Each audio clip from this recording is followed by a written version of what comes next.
José Alex, por que você saiu daqui de Petrolândia para São Paulo? Eu saí para procurar um emprego para mim, uma melhora de vida. Aqui em Petrolândia você não tinha chances? Não, não tem. Não tinha. Que tipo de vida você tinha aqui? Uma vida difícil. Meu pai foi, quando eu tinha 1 ano de idade, meu pai foi assassinado. Petrolândia, 35 mil habitantes. O nome homenageia uma passagem do imperador Pedro II por aqui. A cidade é, antes de tudo, uma terra de renascimento. A construção da hidrelétrica de Luiz Gonzaga, conhecida como Itaparica, decretou a inundação da antiga Petrolândia em 1988. Os poucos sinais que sobreviveram às águas que encobriram a cidade inspiraram a edificação de uma nova Petrolândia, em terras bem próximas. Entender o espírito de resistência dessas pessoas é compreender a alma dos que nascem, crescem e morrem aqui.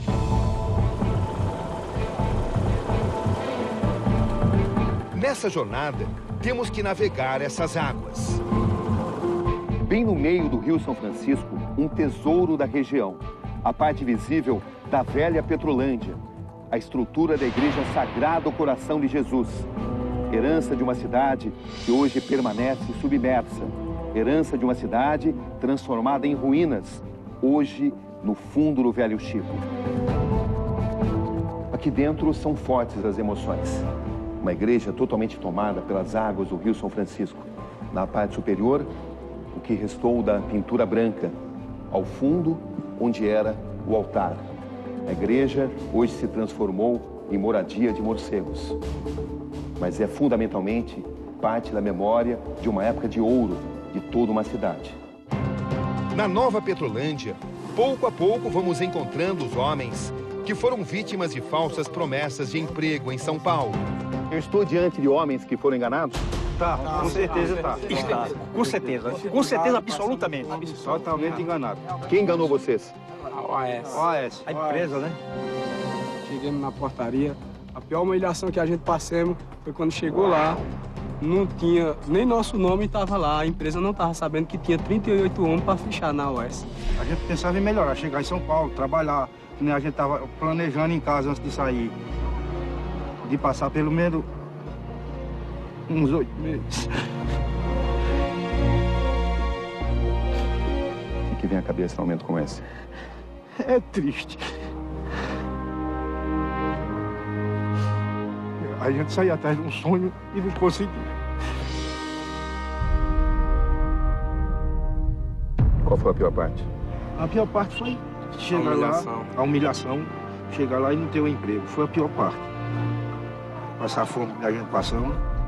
Se tivesse passado fome, pelo menos tivesse se empregado, não, porque aí tinha melhorado tudo, né? Dá licença. Podia conversar com vocês? Sim, sim. Faces que já me são familiares. Vocês vieram aqui com uma perspectiva... Aqueles mesmos que encontrei exprimidos naquela casa atrás do aeroporto de Guarulhos, em cujas obras esperavam trabalhar. Na feira de Petrolândia, às margens do São Francisco, em ruas e paralelepípedos, ou de terra, ou ainda em casas variadas, o quebra-cabeças e como foram ludibriados vai sendo montado. Que lá a gente tava pensando tanta perreio lá. As pessoas lá estavam ajudando a gente, entendendo que a gente passava fome, entendeu? Aí a situação melhor é vir pra casa mesmo, do que ficar lá. Porque tava sendo até ameaçado a gente lá. Ameaçado por quem? Ameaçado. Rapaz, eles ficaram lá de dentro da OAS lá. Quem que ameaçou? O nome eu não sei não. Ameaçou de que forma? De morte, querendo dizer que se já matou 10. Se for pra matar mais, ia matar. Se vocês fossem reivindicar direitos. Falaram, qual foi a frase exatamente que falaram? Mas fez assim, tem um cara lá dentro que já matou 10. Pra matar mais outro era ligeiro, entendeu? Ligeiro assim, pra matar outro era rápido. Eles queriam que vocês fizessem o quê? Queria que a gente fosse embora e pronto. Parassem de reclamar. E eles vão me revelando como viviam antes de embarcarem no conto das obras do aeroporto de Cumbica. Esta é a tradicional feira de Petrolândia aqui no sertão. Seu Mariano e seus filhos Josenildo e Marinalvo trabalhavam aqui. O que vocês faziam? Justamente aqui Eu vendi bastante essa mercadoria aqui. Então, houve muita saída aqui. Por toda a humanidade aqui, me comprava e era uma grande oferta aqui que eu fazia com o pessoal. A família toda vendia banana? Também, juntamente, meus filhos aqui me ajudavam e eu também... Foi uma batalha muito grande aqui no sertão nordestino. Mas vocês perderam o emprego? Então, com isso, a cidade muito pequena, emprego não tem, e nós se dirigimos para a cidade grande para ver, arriscar até alguma coisa, arriscar ganhar o pão. Vocês decidiram em conjunto ir para São Paulo? Foi. Uma atitude minha. Eu sou o filho mais velho. Quem decidiu? Eu. São Paulo significava o que para vocês? Uma esperança. Para você? Esperança também. O que São Paulo significava para o senhor? Uma ilusão, até hoje é ilusão. Voltar para Petrolândia, irmãos abanando, significou o que para você? Significou tudo, porque eu vim para minha casa, contar minha família e não queria estar naquele lugar daquele jeito. O primeiro grupo, depois o segundo. Sempre a mesma história. Pagaram o que tinham em troca de uma promessa que jamais se concretizou. Vocês acharam normal ter que pagar para depois trabalhar? Isso foi uma coisa estranha, assim, né? E por que o senhor aceitou pagar? Justamente, as outras empresas, a gente se agenciava, pagava uma taxa, a gente se dava bem. Se dava, o senhor viu gente pagando uma taxa e se dando bem? Muita gente, esses que foram agenciados aqui, costumam pagar. Esta casa aqui em Petrolândia é o local onde os trabalhadores foram recrutados para um emprego nas obras do aeroporto de Guarulhos, em São Paulo. Aqui mora Luciano dos Santos Aguiar, que todos eles conhecem como o agenciador. E quando o Luciano ligou para a senhora, ele explicou o que para a senhora? Que não tinha dado certo lá, porque a firma não deu certo fichar lá. Porque eu não entendo bem dessas coisas, porque ele não disse foi isso. Ele explicou por quê? Não. Que não tinha dado certo fichar. O pessoal. Asseguraram para vocês que vocês teriam emprego em São Paulo? A palavra... Deram certeza absoluta ou falaram que seria uma possibilidade? Eles deram a garantia para o Luciano. E o Luciano foi que deu a garantia para a gente. Esses R$450 que cada um teve que pagar, seriam para quê? Que foi passado pelo Luciano, era que os 200 eram para o ônibus, os outros 200 para o ônibus? Isso. E os outros R$250? Dividido entre membros da OS, o Ebert, o apelido do professor e o Gleidson. 2 pessoas dentro da OS? Dentro da OS. É o que o intermediário, o Luciano, falou para vocês? Pra gente. Foi. Vocês chegaram a conhecer essas 2 pessoas de dentro da OS? Conhecemos. E eles confirmaram que receberam dinheiro? Confirmaram em certa parte. O que disseram para vocês? O Ebert, o professor, disse que só recebeu R$2.000 em dinheiro. De todo esse valor. E recebeu para quê? Com que finalidade? Com a finalidade de arrumar essas vagas, mas diz ele que não conseguiu até certo momento. Mas 2 pessoas de dentro de uma empresa não podem receber dinheiro para prover um trabalho? Isso. Vocês não sabiam disso, que era ilegal? Disso a gente não tinha. Você sabia? O senhor sabia que era legal isso? Eu não sabia. Onde é que está a pessoa para quem vocês pagaram? Você falou que estava aqui? Tá aqui em cima. Você pode chamar ela para mim, por favor? Conta pra mim, como é que é essa história? Foi você que recebeu o dinheiro do pessoal? Vocês, antes de vir para cá, vocês pagaram ao Luciano? Pagamos. Pagaram a você, Luciano? Sei. Quer dizer que você recolheu o dinheiro de todos eles? Isso. E você ficou com o dinheiro? Não, eu passei para um pessoal da OAS, uma parte. Quanto é que você cobrou de cada um deles? Cobrei... Foi 450, assim, 450, 250 foi passagem de ônibus, que a gente fretou o ônibus. Sei. E R$200 agenciamento, que chama. Você não tá ganhando com isso? Você não, tá não, eu vim para trabalhar do jeito que eu tô, ó, que nem todo mundo aqui esperando para trabalhar. E não consigo entrar. E como é que essas pessoas estão dizendo aqui que estão passando fome? Não, isso aí aconteceu sim. O que o Luciano, que te recrutou aqui em Petrolândia, pediu para você falar à justiça? Disse que não era para me dizer que foi ele que tinha levado a gente. Mas é mentira. Mas é mentira, levou. Por que foi ele? Foi. Ganhou 450 ainda mais. Ele que te levou? Foi. Ele pediu para você dizer? Que não tinha sido ele que tinha levado. A satisfação que eles vieram dar aqui foi que a obra parou, não vai pegar ninguém e não tem previsão para pegar ninguém mais. Ninguém.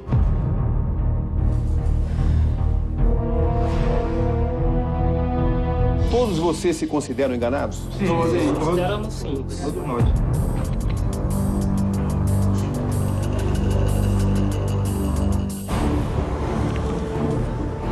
Mas nem todos do grupo saíram da cidade de Petrolândia e seus arredores.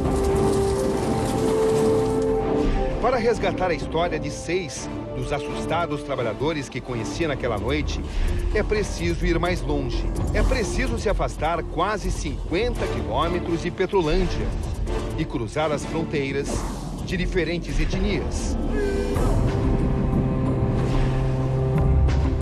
Dessa forma, entra em um território pouco visitado. O território dos índios Pancararu. Desse ponto, a vista da aldeia é deslumbrante. Pancararu, no idioma nativo, quer dizer lugar cercado de serras. Serras antagônicas. Na verdade, aqui tudo remete ao conflito entre antigas tradições e as necessidades do mundo moderno. A gente acredita, nosso povo acredita que essa pintura é uma defesa para a gente. Contra o que você se defende? Contra os maus espíritos, contra as coisas ruins dos homens brancos. Eles eram centenas de milhares há séculos.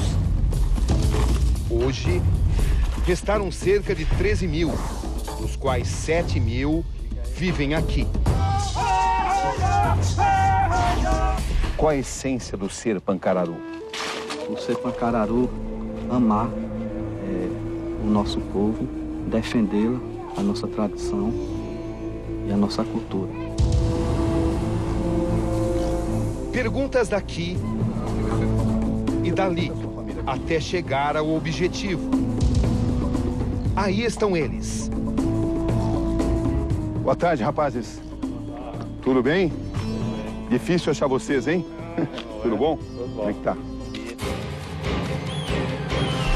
Entre os Pancararu, 5 dos 6 índios daquela noite, perto do aeroporto, lá na distante Guarulhos. O outro ainda não conseguiu retornar para casa. Quando vocês deixaram a aldeia Pancararu aqui, vocês imaginavam que ia passar por esse tipo de dificuldade? Nunca pensei na minha vida. Eu nunca imaginava passar por isso que a gente passou lá, né? E como é que vocês classificam a experiência? Assim, do que a gente passou, que vai ficar marcado na história da nossa vida, né? Que nunca pensemos de passar o que a gente passou, né? Passemos fome, sede, não tinha onde dormir, passei muito frio. São lembranças e desabafos dos dias penosos na grande metrópole. Quando chegamos lá, a casa já tinha 38 pinhão, dormindo em cima de papelão e não tinham o que comer. O café, almoço e janta era salgadinho e bolacha e pão. Qual que era a promessa? A promessa de emprego boa, daria para ganhar dinheiro bem. Na OS, que lá era 1.400 na carteira e tinha um cartão de 350 e tinha outro de 210. Já se falaram que era para trabalhar nas obras do aeroporto? Sim, do aeroporto, já certo. Se aparecer uma chance para ir para São Paulo de novo, vocês vão? Não. Eu mesmo não vou. É hora de penetrar nos segredos que sobreviveram ao tempo e às ações da civilização que um dia os dominou. Instrumentos e costumes milenares, passados geração a geração.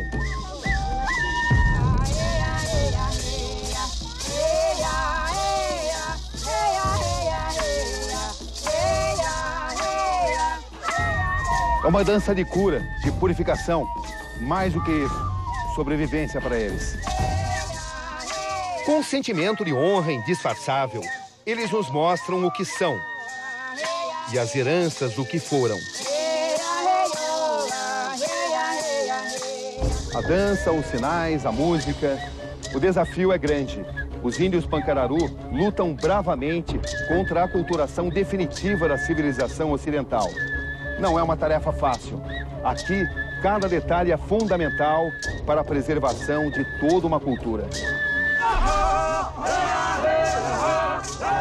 gritos e gestos de toda uma tradição contrastam com celulares e smartphones usados pelos mais novos.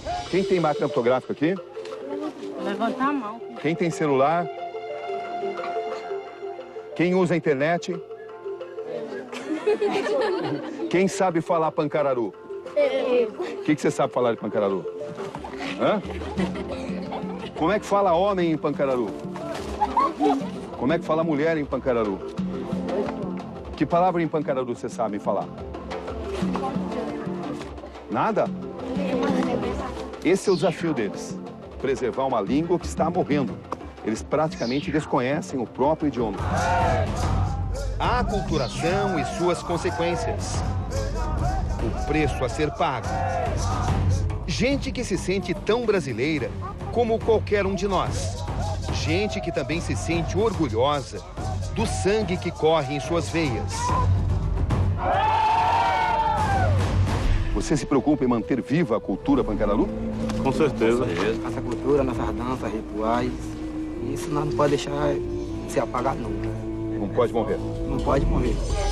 Foi a situação de carência e abandono que os obrigou a procurar oportunidades a muitas serras e muitos rios dali.